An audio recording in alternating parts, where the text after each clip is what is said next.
पता नहीं रात है या सुबह, आज से पहले कभी एहसास ही नहीं हुआ कि वक्त भी एक भूल भुलैया ही है।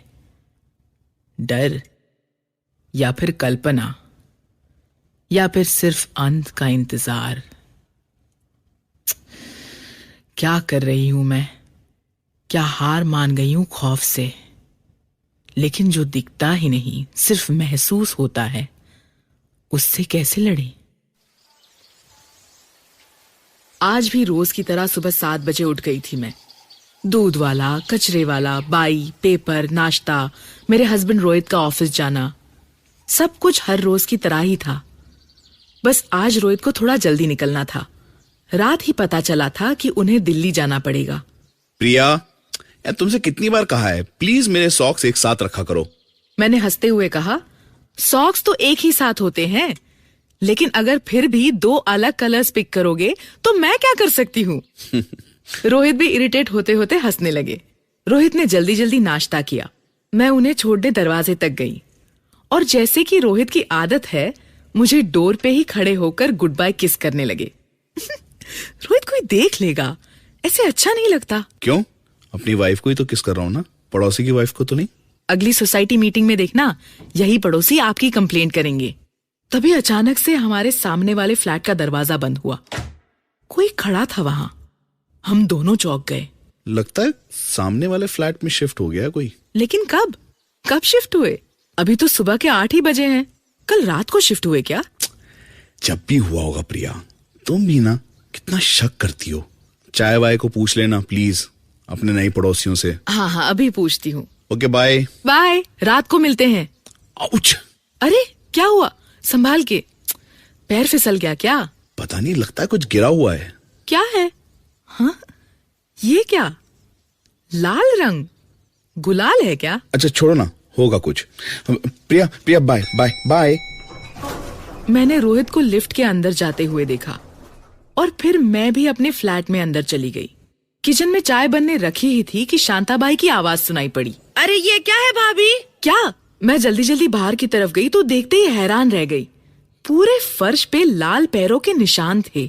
अभी तो कटका किया था, ये कहाँ से आ गया? आपके पैरों से तो नहीं आया? अरे वो बाहर रंग गिरा था ना, शायद मेरे पैरों से ही अंदर आ गया होगा। आपके पैर तो साफ है भाभी। मैंने अपने पैर उठाकर देखा, लेकिन मेरे पैरों पे तो कोई रंग नहीं था। अच्छा तो ये निशान भी साफ कर दे, आए होंगे जैसे भी। मैंने चाय चढ़ाई है, सामने वाले फ्लैट में कोई शिफ्ट हुआ है, उनके लिए बनाई है। तूने देखा कौन है? नहीं, मैं भी देखती हूँ। पूछ लूँ ना, बाई भी तो चाहिए रहेगी। हाँ, जा पूछा और कहना कि मैं चाय लेकर आ रही हूँ। हाँ ठीक है, मैं बस ये साफ करके जाती हूँ। कुछ देर बाद मैं चाय बना के ले ही जा रही थी कि शांताबाई दरवाजे पे ही मिल गई। अरे क्या भाभी, कोई नहीं आया सामने वाले घर में? कितना बेल मारा मैंने। ऐसा कैसे? मैंने खुद किसी को देखा था। आपको वहम हुआ होगा। मैं जाती हूँ, 9 बजने वाले हैं, 501 में जाना है, उनके मेहमान आए हुए हैं। लेकिन ऐसा कैसे हो सकता है? मैंने अपनी आंखों से देखा था। ये शांताबाई भी ना, क्या पता डोरबेल खराब हो। खुद ही जाकर देखती हूँ। मैंने अपने घर की चाबी उठाई, दरवाजा बंद किया और डोरबेल तो ठीक है, और तभी दरवाजा भी खुला। मेरे सामने एक प्यारा सा बच्चा खड़ा था, 7-8 साल का, बहुत ही मासूम। बेटा, आपकी मम्मी है? मैं सामने वाले फ्लैट में रहती हूँ। बच्चे ने कुछ जवाब तो नहीं दिया, लेकिन एक बहुत ही प्यारी स्माइल देकर अंदर भाग गया। कुछ देर बाहर ही खड़ी रही, फिर सोचा क्यों ना अंदर जाके देख लूं, शायद बिजी हो। अंदर कदम रखा, पूरा फ्लैट खाली था, एक भी कार्टन या कोई फर्नीचर नहीं था। और तभी मेरे पीछे दरवाजा बंद हो गया। कैसे? मुड़कर देखा तो वही बच्चा कॉरिडोर में से मुझे झांक कर देख रहा है। क्या हुआ बेटा, मम्मी बिजी है क्या? अच्छा ठीक है, ये थर्मस ले लो, मम्मी से कहना सामने वाली आंटी दे गई।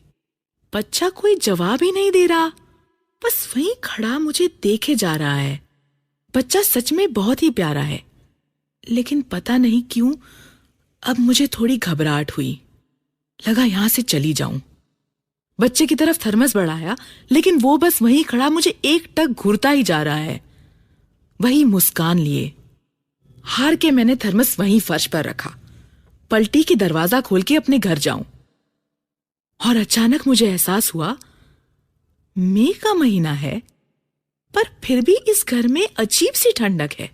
पंखा, एसी कुछ नहीं है, फिर भी शायद इतने दिनों से बंद है इसलिए। खैर, जैसे ही दरवाजा खोलने के लिए हाथ बढ़ाया मैंने, पीछे से एक हंसी सुनाई दी। मैंने पलट कर देखा तो वहां कोई भी नहीं था, बच्चा भी नहीं, बस एक अजीब सी घुटन। ऐसा लगा अगर कुछ और पल यहीं रुक गई तो शायद बेहोश हो जाऊंगी। हंसी अंदर से आ रही थी। एक बार को सोचा अंदर जाके देखूं कौन है, लेकिन कहीं ना कहीं ऐसा लग रहा था कि यहां से चली जाऊं। दरवाजा खोलने की कोशिश की, लेकिन दरवाजा जैसे अटक गया हो, खुल ही नहीं रहा। बहुत कोशिश की दरवाजा खुल जाए, लेकिन दरवाजा खुल ही नहीं रहा। और तभी अचानक से बगल में देखा, वही बच्चा मेरे पास खड़ा है। तुम कहां से आए? अभी तो यहां कोई भी नहीं। और मेरे पास आगे कुछ भी कहने के लिए शब्द ही नहीं थे। बच्चे ने धीरे से मुझे इशारा किया, जैसे कुछ ना कहूं। जितना इस बच्चे को देखती हूं, उतना ही लगता है जैसे इसमें कुछ है जो बाकी सबसे अलग है, लेकिन समझ नहीं पा रही। इसकी आंखों में एक सन्नाटा है या फिर एक चीख। उसने दरवाजे की तरफ देखा और दरवाजा अपने आप खुल गया। मुझे कुछ समझ नहीं आया मैं क्या करूं, बस बिना कुछ कहे वहां से भाग गई। कांपते हाथों से मैंने अपना फ्लैट खोलने की कोशिश की, लेकिन चाबी अंदर जा ही नहीं रही थी। मुझे पता है पीछे से कोई मुझे देख रहा है, लेकिन मैंने पीछे मुड़कर नहीं देखा। तभी मेरा लॉक खुला और मैंने तुरंत अंदर घुसकर अपना दरवाजा बंद कर दिया। अपने घर में आके ऐसा लगा जैसे अब सब ठीक हो जाएगा। जाके अपने हॉल में बैठ जाती हूँ। बाहर से कबूतरों की आवाज आ रही है। किचन में पानी टपक रहा था। वॉशिंग मशीन चल रही थी। सब कुछ वैसा ही जैसे मैं छोड़कर गई थी, लेकिन फिर भी पता नहीं क्यों ऐसा लग रहा था बहुत कुछ बदल गया है। शादी को 7 महीने हो गए। अक्सर यहाँ अकेली रहती हूँ, लेकिन आज तक ऐसा नहीं लगा। घड़ी की तरफ देखा तो अभी भी 9 ही बज रहे थे। लेकिन ऐसा कैसे हो सकता है? जब मैं गई थी तब भी 9 ही बजे थे। तो क्या मैं सामने वाले घर में गई ही नहीं? हो सकता है ये घड़ी खराब हो गई है, लेकिन अपना फोन उठाकर देखा तो उसमें भी 9 ही बजे थे। इसका मतलब कुछ समझ में नहीं आ रहा। रोहित को फोन करती हूँ। हाय बेबी, अभी से मिस करने लगी? अभी तो एयरपोर्ट पहुंचा हूँ। रोहित, तुम्हें घर से गए हुए कितना टाइम हो गया? क्या सवाल कर रही हो? अभी आधे घंटे पहले तो निकला था ना घर से। क्या हो गया Priya? Are you feeling all right? नहीं, वो मैं ठीक हूँ शायद। बस वो अपने सामने वाले फ्लैट में। अरे हाँ, मैंने नीचे वॉचमैन से पूछा था। वो कह रहा था कोई शिफ्ट नहीं हुआ है उस घर में प्रिया। शायद हमारा वहम था। क्या? लेकिन मैंने सामने। अच्छा सुनो, सिक्योरिटी के लिए एंटर कर रहा हूँ। बाद में फोन करता हूँ। बाय। मुझे बिल्कुल समझ नहीं आया कि मैं क्या करूं। मैंने तो उस बच्चे को देखा था, तो फिर रोहित कौन है? किसने बेल बजाई? मुझे लग रहा है कोई मेरे साथ मजाक कर रहा है। मैंने दरवाजा बंद किया और जब मैं मुड़ी तो एक ठंडी हवा का झोंका आया और मेरी आंखें बंद हो गई। ऐसा लगा मानो ये हवा कभी थमेगी ही नहीं। और बस फिर एक एक करके सब कुछ शांत हो गया, जैसे कुछ हुआ ही नहीं। आंखें खुली और जैसे ही अपने हाथ देखे, ये रंग कहां से आया? ये मेरे सारे कपड़ों पे, मेरे चेहरे पे ये रंग कहां से आया? मैं भागकर बाथरूम में गई और जल्दी जल्दी से सारा रंग साफ करने लगी। ये क्या हो रहा है मेरे साथ? बदन और कपड़ों से रंग तो साफ हो गया, लेकिन ये पानी में रंग क्यों नहीं दिख रहा था? शीशे में भी रंग नहीं दिख रहा था, लेकिन जब अपनी आंखों से देखा तो सब तरफ लाल ही रंग है। ये डोरबेल की आवाज सुनकर मैं कांप उठी। इस बार मैं दरवाजा नहीं खोलूंगी। नहीं, मैं जोर जोर से हनुमान चालीसा का पाठ करने लगी। जय हनुमान ज्ञान गुण सागर, जय कपीसती हूँ लोग, जय हनुमान ज्ञान गुण सागर, जय कपीसती हूँ लोग उजागर। राम। रोहित को कितनी बार समझाया था कि घर में एक मंदिर होना चाहिए, लेकिन रोहित ने मेरी कभी नहीं सुनी। मैं नहीं खोलूंगी। जय हनुमान ज्ञान गुण सागर, जय कपीसती हूँ। ये क्या हो रहा है? बचपन से करते आई हुई हनुमान चालीसा का पाठ तो अब क्यों आगे के शब्द नहीं याद आ रहे?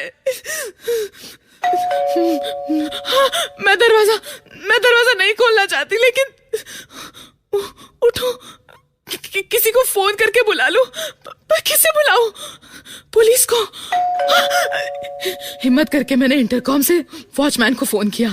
हेलो वॉचमैन भैया, आप प्लीज एक बार ऊपर आकर देखिए ना, बार बार कोई मेरी डोरबेल बजा रहा है। हाँ जी मैडम जी, अभी आते हैं।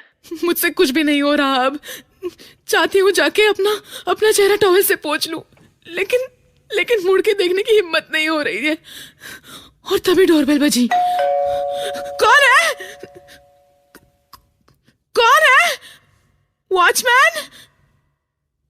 वॉचमैन आप है क्या? लेकिन कोई जवाब नहीं आया, बस डोरबेल बजती रही। मैं भाग के अपने कमरे में चली गई और अंदर से दरवाजा बंद कर लिया। बेड के एक कोने में बैठ गई। मेरे हाथ कांप रहे थे और तभी किसी ने मेरे कंधे पर हाथ रखा।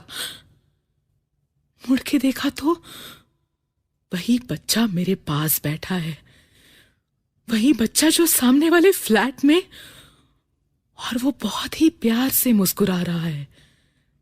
मैं जोर जोर से चिल्लाना चाहती थी, भाग जाना चाहती थी, बाहर चली जाना चाहती थी, बाहर सड़क पर ट्रैफिक में धूल भीड़ लोगों के बीच होना चाहती थी, लेकिन कदम नहीं उठ रहे थे। मेरी चीख मेरे गले के अंदर ही अटक गई थी और बच्चा मेरी तरफ देखकर मुस्कुराए जा रहा है और मैं जैसे अंदर तक बर्फ बन गई थी। ये कौन है? कहां से आया है? क्यों आया है? कौन हो तुम? बताओ। बच्चा मेरी तरफ एक टक देख रहा है और जवाब में मेरे पीछे देखता है। मैं पलट कर देखती हूं, लेकिन वहां कोई नहीं है। ये बच्चा किसे देख के मुस्कुरा रहा है? मैं चाहती हूं ये अपना बर्फ हाथ मुझसे हटा ले, लेकिन हटा नहीं पा रही। और तभी वही हंसी सुनाई दी। और उसके बाद पोस्टमैन आया, कितनी चिट्ठी लाया, बताओ कितनी चिट्ठी लाया? और ये बच्चा हंस देता है। 1 2 3, 1 2 3। बच्चा हंस रहा है। बच्चा दीवार को देख के हंस रहा है। मेरा हाथ पकड़े पकड़े मुझे भी दीवार की तरफ ले जा रहा है। लगता है कोई है, मेरी दोनों और कोई है। शायद मैं और सांस ना ले पाऊं। दिखता तो बस ये बच्चा है, लेकिन और कोई भी है। कौन? पता नहीं। बच्चा मेरा हाथ पकड़े खड़ा है, मैं भी उसके साथ खड़ी हूं। कुछ मिनट, कुछ घंटे, या कुछ दिन, या साल, पता नहीं। बस यही शायद डर है। हाँ, डर ही है। किसका? पता नहीं। पोस्टमैन प्रिया? आया, प्रिया? पोस्टमैन क्या हुआ? आया, प्रिया, चिट्ठी ना तुम फोन उठा रही हो ना तुमने दरवाजा खोला। चिट्ठी लाया, क्या हो गया प्रिया? 2 मुझे बताओ ना, क्या हुआ है? 1 2। कोई आया था? पोस्टमैन प्रिया? आया, पोस्टमैन आया, प्रिया? कितनी चिट्ठी लाया, कितनी चिट्ठी प्रिया? लाया, 1 प्रिया? 2 3, प्रिया? 1 2 3।